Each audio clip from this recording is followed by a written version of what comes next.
कैसे हैं आप सभी। आई होप आप बहुत अच्छे होंगे। मैं आज आपके सामने एक टॉपिक लेके आया हूँ जिसका नाम है digestive system. Friends, digestive system क्या है? हमारी बॉडी को काम करने के लिए एनर्जी की रिक्वायरमेंट होती है। वह एनर्जी हमें डाइजेस्टिव सिस्टम के रूप में मिलती है। जो हम खाना खाते हैं वह सारा जो उसका पाचन होकर हमें एनर्जी के रूप में मिलता है।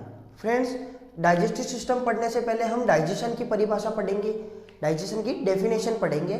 तो डाइजेशन क्या है फ्रेंड्स? डाइजेशन को हिंदी में अपन पाचन भी बोलते हैं और ये है it is a biological process in which large and complex कार्बनिक compound are broken down into smallest and simplest particles in the alimentary canal by chemical and mechanical process is are known as digestion.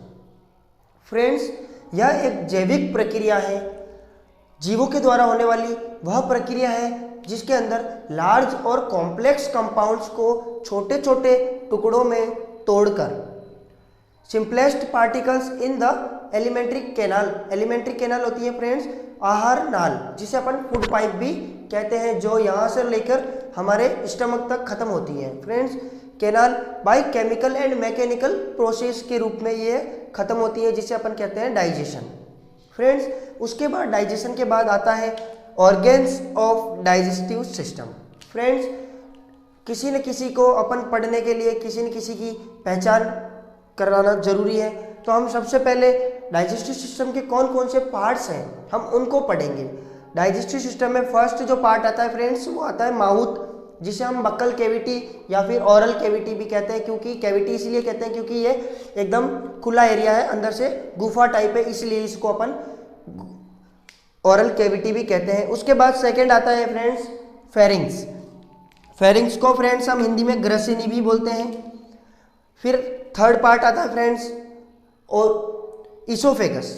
Friends, oesophagus क्या है? Oesophagus एक food pipe है जो grass नली भी कहलाती है। इसोफेगस फ्रेंड्स जो श्वास नली होती है उसके जस्ट टच में ही पाई जाती है। इस टाइप से टू पाइप्स होती है, एक पाइप होती है जो श्वास नली की होती है और दूसरी पाइप जो होती है फ्रेंड्स वो इसोफेगस होती है। उसके बाद होता है फ्रेंड्स स्टमक।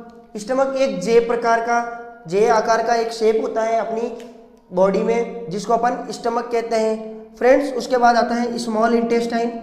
स्मॉल इंटेस्टाइन छोटी आंत जिसे हम बोलते हैं फ्रेंड्स। उसके बाद छोटी आंत को भी 3 टाइप में डिवाइड किया गया है फ्रेंड्स। सबसे फर्स्ट है ड्यूडिनम। उसके बाद सेकेंड जो होता है फ्रेंड्स वो होता है जेजुनम और इलियम। इनके बारे में हम डिटेल से डिस्कस करने वाले हैं फ्रेंड्स आज इस नए वीडियो में। और जो 6th नंबर का जो पार्ट होता है फ्रेंड्स वो होता है लार्ज इंटेस्टाइन, जो सबसे मेन पार्ट होता है अपनी डाइजेस्टिव सिस्टम का। लार्ज इंटेस्टाइन को हम बड़ी आंत भी बोलते हैं फ्रेंड्स, और बड़ी आंत भी फर्दर डिवाइडेड इनटू 4 टाइप्स। किस टाइप से?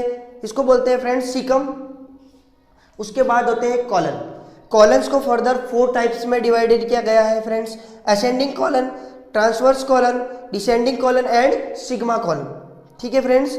उसके बाद जो आता है कॉलन के बाद रेक्टम आती है, और उसके बाद जो लास्ट एंड पूरा जहाँ तक डाइजेशन खत्म होता है और खाने को वेस्ट मटेरियल बाहर निकाला जाता है वहाँ फ्रेंड्स एनस से अपन एनस को हिंदी में मलद्वार भी कहते हैं। हमारा डाइजेस्टिव सिस्टम का जो पहला टॉपिक आता है वो आता है माउथ।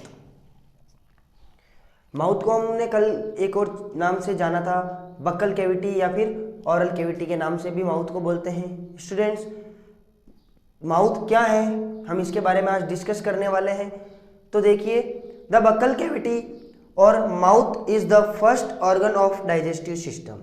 जहाँ से डाइजेस्टिव सिस्टम स्टार्ट होता है वहाँ से ही माउथ की शुरुआत होती है। मतलब माउथ सबसे पीक पॉइंट पर है, मेन जो ऑर्गन होता है वो माउथ ही होता है।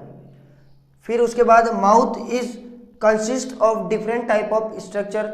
Mouth students different type of structures से मिलकर बना होता है, बहुत सारी संरचनाओं से मिलकर बना होता है। Inside the buccal cavity, buccal cavity के अंदर, माउथ के अंदर, it is lined by mucous membrane, और ये किससे बना होता है? म्यूकस मेम्ब्रेन से बना होता है, जो म्यूकस का श्रवण करता है, मतलब म्यूकस को सिक्रेट करता है। Small layer it is composed of simple non keratinized epithelium tissue, non keratinized epithelium tissue से मिलकर बनी होती है mucus membrane. Inside the mouth some special type of structure are also found, mouth में बहुत सारी सम स्पेशल स्ट्रक्चर्स प्रेजेंट होती हैं, जो कौन कौन सी होती हैं? Such as tongue and teeth, जीभ और टीथ। आपको पता है फ्रेंड्स, जीभ और टीथ का क्या क्या कार्य होता है, हम आज इसके बारे में भी डिस्कस करने वाले हैं। हमारा टॉपिक है स्टूडेंट्स, वो है टंग। टंग क्या है स्टूडेंट्स? देखिए, the tongue is a voluntary muscles found inside the buccal cavity. Voluntary क्या होता है स्टूडेंट्स? वॉलेंट्री होता है ऐच्छिक, कि हमारे इच्छा के अनुसार ही हमारी जीभ कार्य करेगी, अन्यथा नहीं करेगी। The tongue is also an organ of sensory system, और यह एक सेंसरी सिस्टम का भी कार्य करती है, जो हमें स्वाद का अनुभव करवाती है, और स्वाद का जो टेस्ट होता है वह हमें पता किससे चलता है students?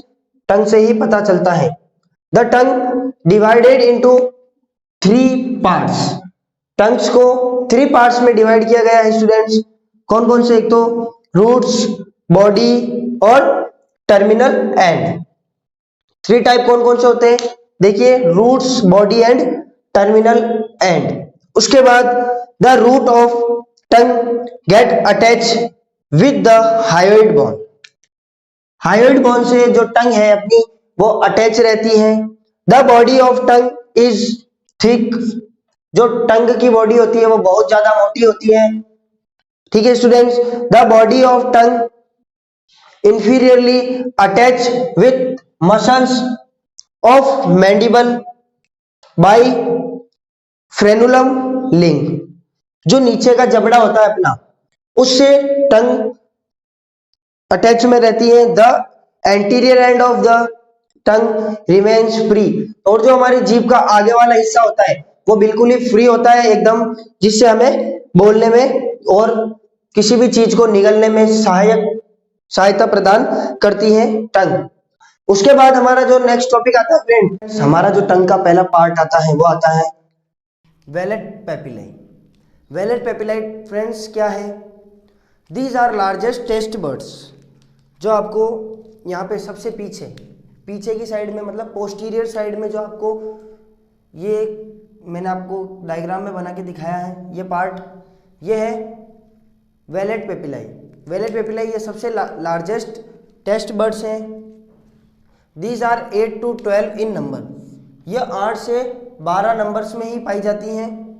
These taste buds are found on posterior, मतलब पीछे की साइड में, जीभ की जो सबसे पीछे वाली सतह होती है वह वेलेट पेपिलाई की होती है। पार्ट ऑफ द टंग, जीभ की सबसे लास्ट पोस्टीरियर जो पार्ट होता है वह होता है वेलेट पेपिलाई, जो हमें these taste buds are responsible for bitter taste. Bitter taste का मतलब होता है फ्रेंड्स, जो हमें कड़वा अनुभव करवाती है किसी भी चीज़ का। जीभ वैसे होती कड़वी है ना, जीभ से बोला गया हर एक शब्द कड़वा होता है, पर हम जो भी चीज़ खाते हैं उसमें अगर कड़वाहट अपने को दिख रही है, मतलब वेलेट पेपिलाई तक वह खाना पहुंच चुका है, जिससे हमें किसी भी चीज़ की कड़वाहट या फिर मिठास का अनुभव हमें किसी और पेपिलाई से होता है ना। तो वेलेट पेपिलाई का क्या कार्य है? हमें कड़वाहट का एहसास दिलाना। स्टूडेंट्स, जो हमारा सेकेंड टॉपिक आता है बक्कल कैविटी का, वो आता है फंगीफॉर्म पेपिलाई। हम टंग पढ़ रहे थे, टंग के अंदर फंगीफॉर्म पेपिलाई जो सेकेंड पार्ट होता है टंग का, वो हम आज पढ़ेंगे।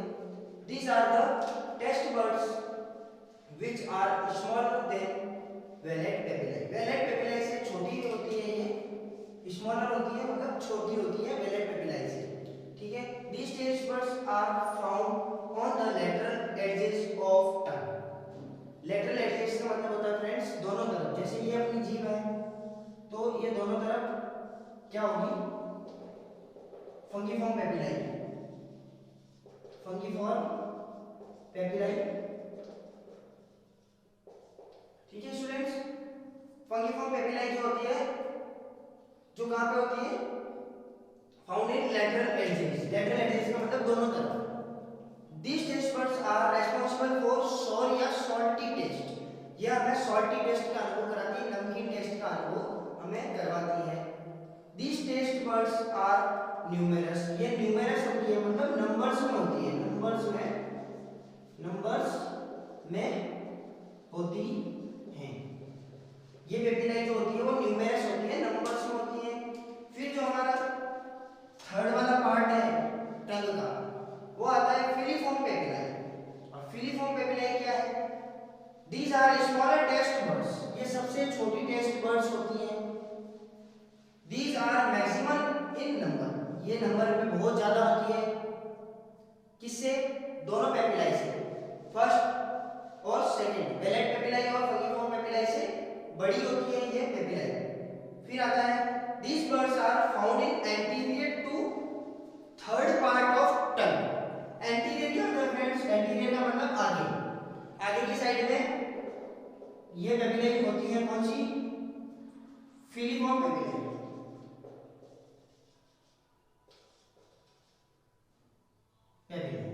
ठीक है students, these taste buds are found in anterior to third part of tongue। Third part of tongue 3% हिस्सा इसका होता है फंगिफॉर्म फिलीफॉर्म पेपिलाई का। फिर आता है these taste buds are responsible for sweet यानी मीठा। मीठा हमें अनुभव करवाती है। हमने कुछ भी चीज मीठी चीज खाई है तो वो हमें किस चीज से अनुभव होगा? फिलीफॉर्म पेपिलाई से। ठीक है स्टूडेंट, फिर होता है these taste buds are responsible for sweet taste buds। ये हो गया हमारे तीनों फॉर्म पेपिलाई जो भी थी वो। उसके बाद मोस्ट इंपोर्टेंट जो टॉपिक आता है वो आता है ब्लड सप्लाई ऑफ टंग। अब हमारी जीभ है, हमारी जीभ को भी तो ब्लड की आवश्यकता होती है, तभी वो कार्य करेगी। उसके अंदर जो सेल्स और टिश्यू है उसको भी तो ब्लड की आवश्यकता होगी, उसको भी एनर्जी की रिक्वायरमेंट होती है। तो वह ब्लड सप्लाई कहां से होती है? This lingual, the lingual artery, जो लिंगुअल आर्टरी होती है वह सप्लाई करती है the blood to the tongue, और वो टंग को ब्लड सप्लाई करने में मदद करती है। स्टूडेंट्स, जो हमारा नेक्स्ट टॉपिक है वो नर्व सप्लाई ऑफ टंग, कि टंग को नर्व सप्लाई कौन करता है? टंग को नर्व सप्लाई करता है 5th 7th and 9th cranial nerve are supplied the nerve। ठीक है, तो नर्व सप्लाई कौन करता है? 5th 7th और 9th cranial nerve जो ब्रेन से होते हुए आती है और टंग को ब्लड सप्लाई करती है। उसके बाद फ्रेंड्स हमारा जो टॉपिक आता है वो आता है फंक्शंस ऑफ टंग। अब अपन ने कोई चीज पढ़ी है तो उसका कुछ न कुछ तो फंक्शन होगा हमारी बॉडी में। तो इसका फंक्शन क्या है students? The tongue is responsible for speech. सबसे मेन और इंपॉर्टेंट जो चीज जो काम करती है टंग अपना, वो स्पीच का हमें बोलने में मदद करती है। The tongue is also help in the sense of the taste. हमें टेस्ट का अनुभव करवाती है कि हमने कोई चीज कड़वी खाई है, मीठी खाई है या खट्टी खाई है, तो हमें टेस्ट का अनुभव कौन करवाती है? टंग। उसके बाद the tongue help in the swallowing of the food. Swallowing का मतलब होता है निगलना। ठीक है students, chewing the food, chewing का मतलब होता है उसको चबाना। ठीक है, चबाने में मदद करती है। क्या? चबाने में मदद करती है। और उसके बाद जो नेक्स्ट उसका फंक्शन आता है वो आता है the tongue also help in swallowing the food. swallowing का मतलब होता है उसको निगलने में। कुछ चीज हमने खाई है तो उसको निगलना भी होगा, तो निगलने में हेल्प कौन करती है? अपनी टंग। उसके बाद सबसे मेन और इम्पोर्टेंट जो इसका वर्क होता है वो होता है the tongue also help in the cleaning of mouth. Mouth को क्लीन करती है। जैसे हमारे